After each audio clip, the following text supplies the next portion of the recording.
रहने वाला कभी दरिद्र हो सकता है? भगवान शंकर बोले कदापि नहीं। मां ने कहा यदि कल्प वृक्ष के नीचे रहने वाला दरिद्र नहीं हो सकता तो आपके चरणों की दासी होने के बाद ये मेरी अज्ञानता क्यों नहीं समाप्त हो रही है? आप मेरी अज्ञानता को समाप्त करिए। शंकर भगवान पूछे आपकी अज्ञानता मैं कैसे समाप्त करूं? मां बोली आप कैसे नहीं, आप ही समाप्त कर सकते हैं। बाबा पूछे उपाय भी बता दीजिए। मां कहती है कहे रघुनाथ कथा विधि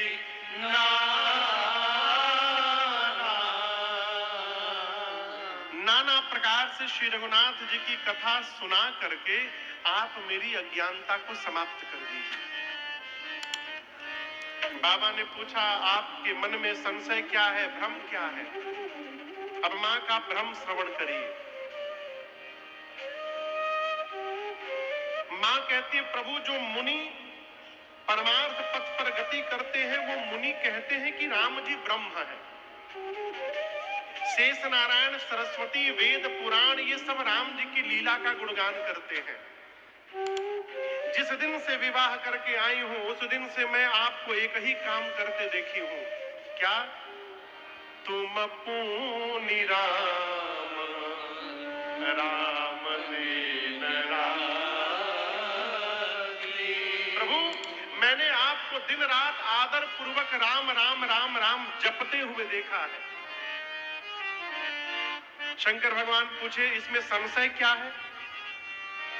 मां कहती है प्रभु आप वेद पुराण शेष सरस्वती मुनि लोग जिस राम की चर्चा करते हैं क्या ये राम जी अयोध्या वाले महाराज के आंगन में खेलने वाले ही राम जी हैं कि कोई दूसरे अलौकिक अजन्मा परम तत्व है? शंकर भगवान ने पूछा ऐसा प्रश्न मन में क्यों आया आपके? मां कहती प्रभु जहां तक मुझे पता है ब्रह्म का कोई आकार नहीं होता, ब्रह्म का कोई रूप नहीं होता, ब्रह्म कभी जन्म नहीं लेते, वो अजन्मा होते हैं।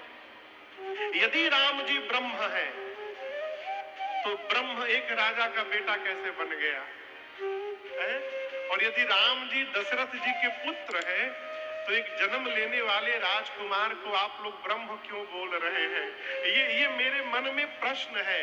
पिछले जन्म में उनकी लीला मैंने देखी, इस जन्म में मैंने आपके मुख से उनकी महिमा सुनी। प्रभु मेरे मन में भ्रम हो गया है। और हे नाथ आज अपनी पार्वती को अज्ञानी जानकर आप क्रोधित न होइएगा। मैं सत्य बताऊं प्रभु राम जी का प्रभाव मैंने पिछले जन्म में देख लिया था। मैं इतना डर गई थी स्वामी कि भय के कारण मैं आपसे बताई नहीं और उसका फल मुझे प्राप्त हुआ, मुझे शरीर त्यागना पड़ा।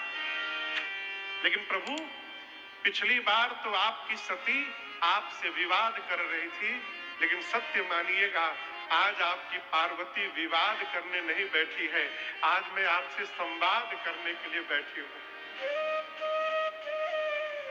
मैं राम जी की कथा सुनना चाहती हूं। यद्यपि मैं स्त्री हूं,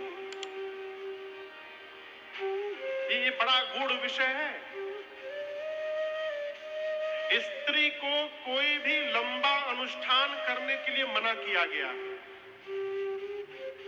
स्त्री को कोई भी लंबा अनुष्ठान हो संकल्पित उसके लिए मना किया गया। क्यों? न जाने कब बीच में विघ्न आ जाए अनुष्ठान के मध्य में। और मैं तो आपसे कहूं स्त्री को अनुष्ठान करने की आवश्यकता ही नहीं है, कोई आवश्यकता नहीं है। मानस में लिखा है जो मनुष्य जो पुरुष तपस्या करके सदगति प्राप्त करता है वो सदगति स्त्री केवल पातिव्रत धर्म का पालन करके प्राप्त कर सकती है, कोई तपस्या की आवश्यकता नहीं है। मां कहती है प्रभु जदपि जोशिता नहीं अधिकारी, अनुष्ठानिक रूप से सुनने की अधिकारिणी मैं नहीं हूं, लेकिन मैं आपकी दासी हूं। पति पत्नी जैसे घर में बात करते हैं ना वैसे तो मैं कथा सुन ही सकती हूँ, आप उस प्रकार से मुझे सुनाइए। और यहां दर्शन करिए, मां ने प्रश्न किया, पूछे मैया। कौन मैया?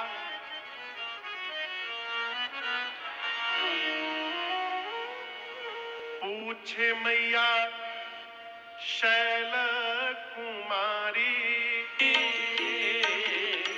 मां ने कहा, निराकार भगवान साकार कैसे हो गए?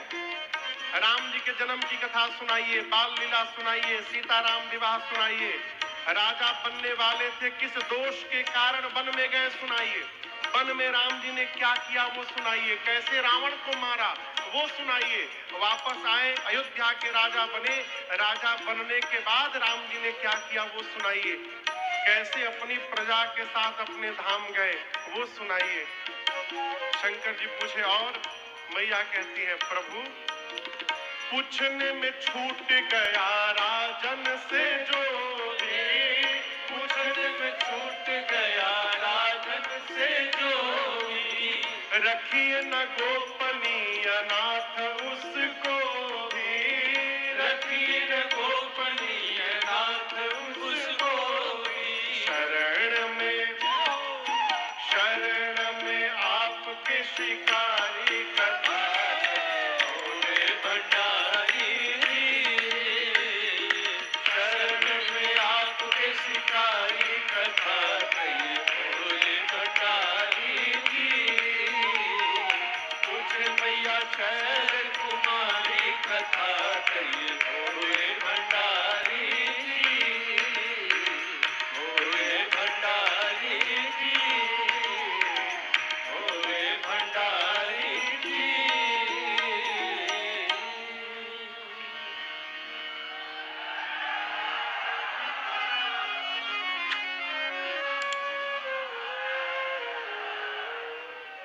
पूछे मैया शैल कुमारी कथा कहिए, बोले भंडारी जी। आप दर्शन करिए, मां पार्वती ने प्रारंभ से लेकर अंत तक क्रमवत प्रश्न किया भगवान शंकर से। आपको एक बात बताऊं, किसी भी व्यक्ति का नाम सुनते सबसे पहले क्या याद आता है? दो वस्तु, एक उसका स्वभाव और दूसरा उसका चेहरा। कहो, यहां जैसे मां ने राम जी के विषय में पूछा, शंकर भगवान के हृदय में आया, क्या आया? हरहिय राम चरित सब आए। भगवान शंकर के हृदय में पूरा का पूरा राम चरित्र अवतरित हो गया, और हृदय में चरित्र आया तो क्या हुआ? प्रेम पुलक लोचन जल छाए। बाबा के शरीर का एक एक रोम पुलकित हुआ और नेत्र से अश्रु धारा प्रवाहित होने लगी। हृदय में राम चरित्र आया, और चरित्र ही चित्र का निर्माण करता है। अभी आपसे कहा मैंने, शंकर भगवान ने हृदय में राम जी का दर्शन प्राप्त कर लिया, और जैसे राम जी दिखाई पड़े, बाबा ध्यान में चले गए। कहां चले गए? ध्यान लग गया। और आपसे कहूं, आजकल वाला ध्यान नहीं लगा। आजकल तो आदमी घड़ी देख के ध्यान लगावत है। ध्यान कैसा? आंख बंद करके मूंद के बैठ लिए, 5 मिनट और 1 मिनट, ये ध्यान है? आपसे एक बात कहें, आंखें खुली रहती है ना तो मन कम भागता है, आंखियां बंद कर लेने के बाद मनवा और भागता है। और यदि मन भाग रहा है तो ध्यान क्या लग रहा है? आप बताइए। ध्यान लग जाने के बाद घड़ी रुक जाएगी, फिर कई घंटे आप रहेंगे उस स्थिति में, कोई अता पता नहीं है। और ध्यान लगना इतना सरल व्यवहार भी न समझिएगा। अष्टांग योग के 7वें पायदान पर ध्यान आता है। ध्यान के बाद केवल समाधि बची है, केवल समाधि। भगवान शंकर ध्यान में गए। गोस्वामी जी कहते हैं, मगन ध्यान रस दंड जुगर, पुनि मन बाहिर की, रघुपति चरित महेश तब, हर्षित बरन। भगवान शंकर 2 दंड, एक दंड में 14